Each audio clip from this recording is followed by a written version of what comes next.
This is a tale of two cards, credit and debit. They can give you financial flexibility in the best of times, but interest rates and fees can cost you in the worst of times.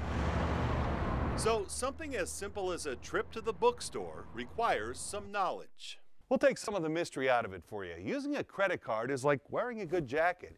Gives you a little protection against the shrill elements of fraud and identity theft. Well, a debit card is a little cooler, more laid back. It's out there. You swipe it, put in your PIN number, and the money moves. They're not the same thing at all. Elizabeth Daniels is head of Nevada's Fight Fraud Task Force. She says most people should answer the credit or debit question this way. Your best bet is to say credit. That will prompt them to actually give you a receipt that you have to physically sign rather than entering your PIN. Now, there are two ways of getting the added protection of choosing credit. You can use your credit card, or you can use your debit card and say credit to the cashier. Either way, signing instead of putting in your PIN number gives you an extra measure of security. But no matter which store they're in, most shoppers swipe that debit card and punch in their PIN. Why do you use a debit card more? It's just convenient. Convenience is often a double-edged sword. Using your PIN number leaves you vulnerable to identity thieves who use hidden cameras, hidden skimmer devices, and other tricks to steal your money. That's one reason why I personally always go inside to pay. I never actually do it at the pump. Signing a slip gives you more protection from crime. You're responsible for up to $50 on a signature transaction. But if someone manages to steal your PIN, you could be on the hook for up to $500. And using a debit card won't help you build up a credit history. If you are trying to improve your credit score by making timely payments or paying something off every month, your best bet is to use a credit card in that case. Why do you use credit cards more? Well, credit cards, you have like 1% payback. You have all these good interests.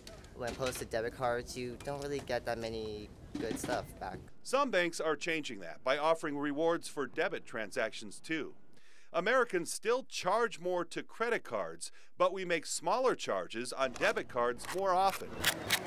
34 billion swipes in 2008 and growing. And there is another reason to use a debit card and your PIN number, especially at a trusted, locally owned business. When we take a credit card, we get charged to swipe the card through, and we also get charged a percentage of the purchase. With a debit card, it's merely just a flat fee to charge the debit card through. Sales associate Gina Haas says a $10 charge means zero profit for a small store once the credit card company takes out all of its fees. She prefers debit outside of work too. And I always can keep track of my balance. The money comes out right away. I don't have to worry about a statement at the end of the month and whether or not I'm going to have enough money to pay it off. Number one, please, with cheese and a diet. But that is where most consumers get into trouble. Using a credit card is like getting a 30-day interest-free loan, as long as you pay out that balance every month. But if you're not that disciplined, a debit card might be a better option for you since the money comes right out of your account. And you don't want your $5 value meal to turn into a $35 overcharge, so remember, you can always use cash. If you can't pay off your entire balance each month, limiting yourself to debit with a signature or just plain old cash may be a far, far better way to spend than you've ever spent before.